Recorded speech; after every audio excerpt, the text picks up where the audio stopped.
Hey, what's going on, you guys? Keith Carnes here, and welcome to the 31st episode. 31st episode of Unsolved, formerly Unsolved Mystery Talk. We are here with episode 31, as I just said, and today we are looking at the Devil's Footprints. Now, this is quite an interesting story. I've been looking to do this one for quite a while, just been kind of putting it off, but it's about time I release another Unsolved, and this time we're going to talk about something very interesting. So I'm going to read you guys a little bit of information, give you my opinion, and I'd love to hear your opinion in the comments below. It's always great to have conversations with you guys, and it's also fun. So the more of you that respond and give me your opinion, the better. So it says the Devil's Footprints is a name given to a phenomenon that occurred in February of 1855 around the estuary in East Devon and South Devon, England. After a heavy snowfall, trails of hoof-like marks appeared overnight in the snow, covering a total distance of some 40 to 100 miles. The footprints were so called because some people believe that they were the tracks of Satan, as they were allegedly made by a cloven hoof.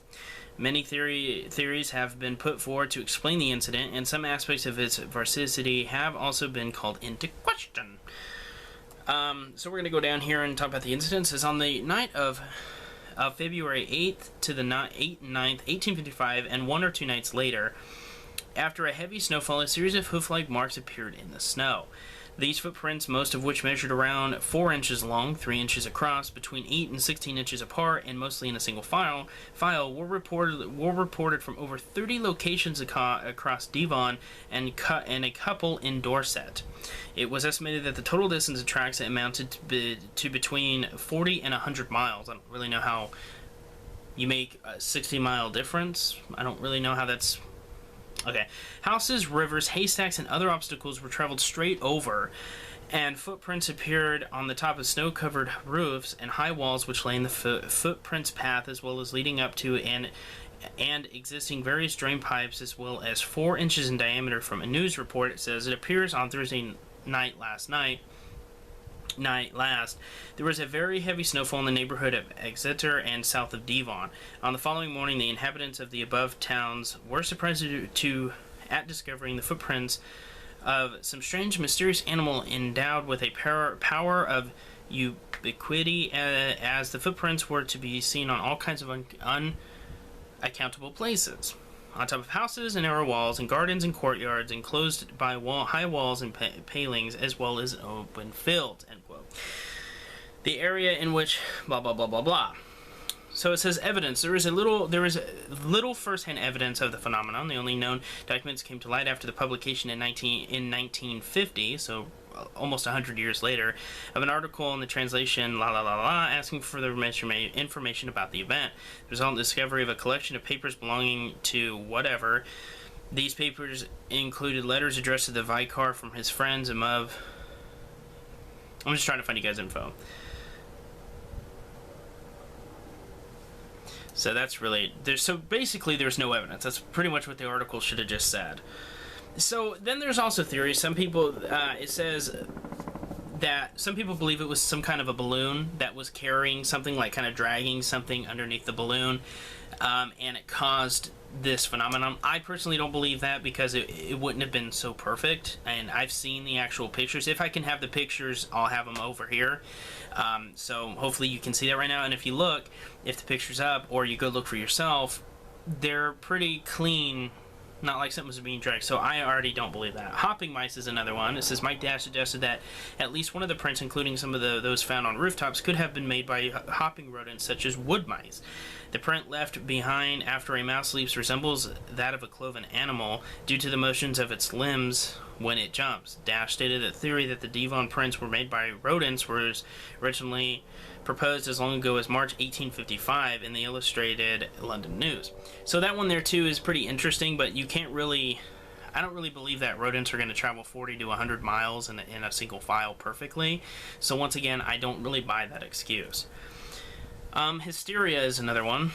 It says it is often suggested that the footprints were merely a case of mass hysteria caused by the sightings of various animal attacks and lumping them together as one. That's bullshit, because there's pictures of it. Kangaroo, in a letter to the Illustrated London News in 1855, it was suggested that a kangaroo did it, basically, which I also don't believe. A kangaroo is not going to just walk in single file, I'm sorry. Badgers is another one. So then similar incidents, it says reports of similar anomalies, obstacle, and heated footprints exist from other parts of the world, although none is as much of a scale as that of the case of the devil's footprints. Says this example was reported 15 years earlier in the Times among the high mountains in that elevated district where I can't read these big words, I'm sorry. So basically it's just saying that another case and everything like that. So anyway guys, I'm not going to read all that because it's really long and it's drawn out. So as I said, this is very, very interesting. All of the stuff that they... God, I got the fucking burps. I'm sorry. Everything that they try to explain it away with, like a balloon, a kangaroo, badgers, those mice, and hysteria. Give me a fucking break. You know, you're just looking. This problem with skeptics out there is that these skeptics, they just look for anything to explain something away instead of just saying, we don't know. And me, I have no idea what to think of this. I mean, it is interesting. Do I think that there's probably a rational explanation for it? Maybe, possibly, but maybe there's not. Maybe it's something that's above our understanding. And maybe it's something, maybe it was something paranormal, maybe it was something that could be explained if you witnessed it. But I just think it's really weird that they were in a single file. I mean, that's really where it's hard for me to just say, oh yeah, that was just, you know, an animal. No. And I think by now, I mean, this happened in 1855, so just do the math of how long ago that was. I don't believe whatsoever, in my mind, that if it was an animal, that we would never have, you know, that after all these years, that if it was an animal, right, don't you think there'd be plenty of cases of this and we'd know what it was caused by and this would no longer be a mystery? Exactly. It just doesn't make any sense, which is my biggest problem with this. So to me, I'm completely really undecided. I mean, it's really hard to really put your finger on it and figure out what this is caused by. Obviously, I'm no, you know, professional, and, you know, I think that the balloon, hopping mice, hysteria, kangaroo, and badgers theories are just completely asinine. I think it's just people trying to, you know, just trying to come up with an explanation and give people answers, when in reality they don't have answers. So you guys can let me know what you think in the comments below. This, as always, is the Keith Carnes. Thanks for watching, and I will see you guys in the next. Take care.